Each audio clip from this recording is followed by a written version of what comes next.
Right, okay. Game hasn't finished. I've been meaning to do a video for a few weeks, to be honest. I'm just so, like, I feel drained. I feel so drained from this team. I don't know what to say. Like, the things that I'm probably going to say in this video are probably things that I've said in private or to other, like, to people that I know for about, like, months now. Like, this team is so shit. We're so bad. So bad. Wow. All right, then. We're currently 4-1 down against Man City for people who need context. It's a League Cup quarter-final. We have a chance to go to a semi-final. Man City have not really been playing at their best this season. I'm not saying that, we were going to ever beat them because we obviously weren't, but at least give them a good game. And don't get me wrong, in the first half, we were. I thought we went 1-0 down very early, but Gabriel Martinelli was the only player that actually wanted to show some bollocks. 19-year-old, by the way. Showed some guts and determination, put 2 crosses in, and the second cross, Lacazette gets a header in. We're 1-1. Decent. Martinelli gets injured. And then the capitulation happens. Let's just start with Runnison, right? Runnison was the second choice keeper for FC Dijon in France. By the way, they finished 16th in the French division last season, and he was the second choice, not even the first choice, the second choice keeper. And also thought, yes, let's have him as a replacement for Emi Martinez, because we don't do our homework properly, do we? Yes, hop aboard the banter train, Runnison, you mug. And I mean, what is he doing for that second goal? What's he doing for the first goal? He comes out like a fish, like that. But what's he doing, man? Oh, mate. He's so bad. He's such a shit goalkeeper. And he made one good save right from Jesus, right? It was a lucky save. It hits it hits here. It's just one of them saves where it's a reactionary save. And Gabriel probably should have scored. Yeah, Jesus, that is. The free kick. I mean, oh mate. First of all, in my opinion, he leaves too much of a gap for Morris to simply be able to just dink it in the other side. Morris doesn't even do that. Morris just goes at Runnison's side. Literally, it's a catch. It's just a normal catch. It flaps through his fingers like a prime Flapiansky, prime flipping Loris Karius. Has he been taking lessons from Karius? Has he been taking lessons from Almunia? He's so bad, and he's our second choice keeper. I pray to God, even though Leno's not really been the best this season, but I pray to God that Leno never gets injured. Because if he does, then Jesus Christ, we are genuinely going to get relegated if Runnison ends up being the first team keeper. What's he doing? And, even the third goal, okay, it's offside. Oh, watch everyone start, it's offside, VAR. The point is, you can make all these excuses about VAR and the flipping and the offside. We're not good enough. The players are not good enough. This team is just not good enough. And it's like, come on, man. For the third goal as well. Well, again, he just comes out and he dives like a prostitute. Like a prostitute who can't wait to get her money. That's exactly what Runnison did. Disgrace. And the fourth goal, it's straight at him. Fair enough. I'm not really going to complain at him for the fourth goal because it was basically a tap-in, pretty much, for Laporte. It was like a 4 or 5 yard header. Going on to Cedric, I mean, what does this guy actually offer? Southampton, second choice centre-back. Southampton barely had fullbacks fit at the time that we bought him. Southampton couldn't wait to get rid of him. They wanted to get rid of him. They were so happy that we actually bought him off them. And now they got Kyle Walker-Peters, and look what he's doing compared to look what Cedric's doing. Cedric can't even outplace Hector Bellerin, who is just another disgrace in general, but he's not playing, so I'm not going to talk about him today. I might talk about him in another video. Mustafi. Shkodran Mustafi. Shit. Donkey. Shit. He's just shit. What, he's such a pointless player, isn't he? As well as Kolasinac and Nandini, just pointless. Like, why are they there? They're just there to make the numbers up. I mean, Mustafi, right? He's on 90 grand a week. We paid 35 million for him. He's got a few months left on his contract. He's more than likely not going to get a contract renewal. he will probably leave in the summer. I flipping hope so, because I swear to God, if he gets signed up, if he signs a contract, I swear to God, you will actually see me jump off a cliff live on YouTube. Genuinely, I'm not lying. I'm not lying. You will see me jump off a cliff, right? I'm not. Nah, don't. Right.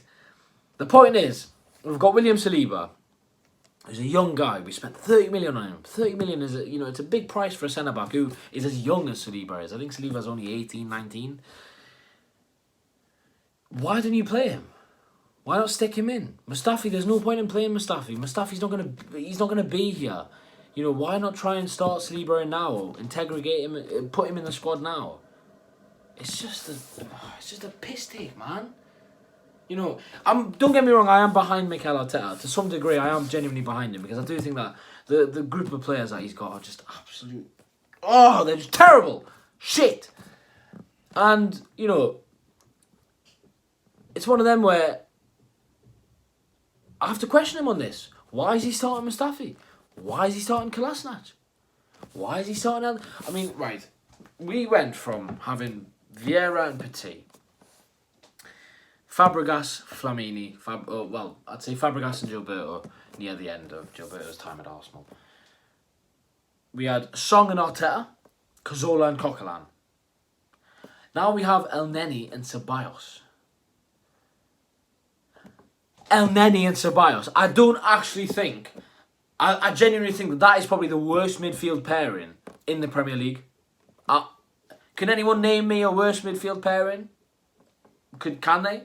I'd love for anyone to be able to put it down in the comment section below. A worse midfield pairing than El Neni and Ceballos? If you can do that, fair play. Because I don't think there's actually a worse midfield pairing than them two. They're just shit. They're just so bad. And the point is, everyone bangs on about Ceballos. I remember Ceballos was shocking the majority of last season. Terrible. He died. He's even worse now. Last year, he had the odd good game. He had one good game against Burnley. And a lot of them, he was playing 5 out of 10s, maybe an odd 6 out of 10. And to be fair, Project Restart, Ceballos was playing well in some of them games. He was playing really well in some of them games. But the point is, the club then went, right, we'll get him on a loan again. Because fans were hyped about him. See how clever it was from the club to get him back. Instead of properly going to Leon and saying, listen, we want Aore, proper money, bosh. Get him. We even get Buendia from Norwich. Buendia is a beast player, class player, who played for a relegation team, and he got about, I think it was double-figure assists. So, yeah. Basically, the fans got scammed. Mohamed El Neni went on loan to Besiktas. The first thing that should have happened when he came back was, you're on the transfer list, mate. We didn't even try and sell him. We literally kept him. And look where we are now. He's such a pointless player. He just does nothing. He does nothing at all. So bad. And, why are we shocked? I don't, to be fair, I was thinking about it the other day. Why am I shocked as to where we are? We have El Neni and Ceballos in midfield. Like, what? Why are we shocked? They're both just abysmal. And, again, Martinelli was really good. Honestly, that first 40 minutes, Martinelli was the best player on the pitch by a country mile. And Willock put himself about, to be fair. Willock did decently. And, but the problem with this team is that they capitulate. We went 2-1 down. We leave massive gaping holes for Man City just to penetrate us. They scored the third. Okay, it was offside, but I genuinely don't want to hear it. Because... it doesn't excuse. It doesn't give us any excuse. The offside, yeah, okay, it's offside, but you can't play as badly as we have and, talk about decisions. You need to sort your own performances first, really, before you talk about decisions. Do you know what I mean? Yeah, okay, VAR would have cancelled it. And listen, it is 100% offside. If you look at it again, it is offside. But Runnison could have done better on that goal as well. The team is genuinely pointless. I mean, Lacazette, I've stuck up for Lacazette for so long, but I'm genuinely this today. Even though he scored, I'm done with him. I want him gone. I think for himself, I think for the team, I think just for everything. I think that the good season we got at Lacazette was Emery's first season. Since then, Nothing, genuinely. He's had a couple of glimpses. He's just not going to do it for Arsenal. He's just not going to do it. And when you actually think about it statistically, he's been worse than Giroud, really. And, you know, we all used to batter Giroud, me being one of them.